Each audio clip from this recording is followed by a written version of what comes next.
And yeah, 60s for running the Race to Robie Creek, much better than the 80s.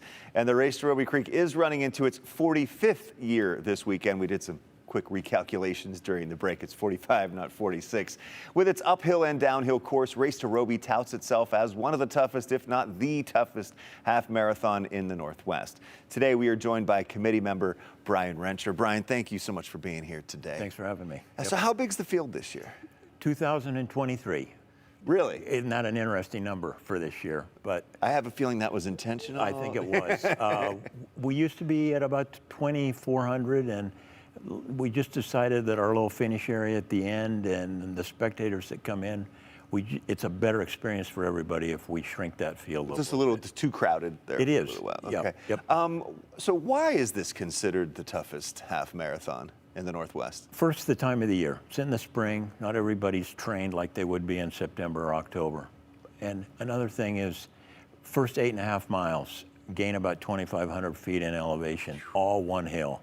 No breaks, no going up and down. It's just for the most part. So a half mile of elevation. Yeah, so you're climbing, and then you lose the majority of that in the next 4.5 going into the finish. That's what you will feel on Sunday and Monday and Tuesday and that following week after the race. The 4.5 downhill. The 4.5 downhill is what beats you up. Yep. So how are the conditions looking this year? Because at this time of year, sometimes it can be a little dicey with snow or not. Well, we picked up garbage. The committee did on Saturday. We were able to get to 7 Mile. From there, it's covered to the top.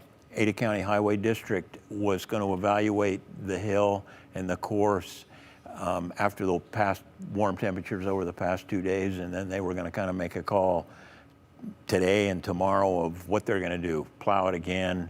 They've plowed once. They said they would have it in good shape for us come Saturday. They always do, don't they? They have. They get it ready.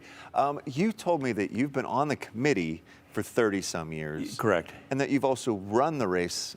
This will be your 36th time. I guess, what is it about the race that you love? Well, it's a big challenge and very, very rewarding when you finish. Very tough because of that climb. It's just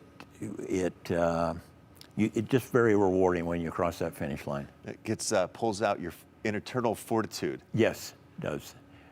Yep. I've heard a lot of people say that. It's like it's about the challenge. It's not even about winning the race. It's about finishing the race. No, I've never even come close to winning. This year I won't even be to the summit by the time the winners are across the finish line.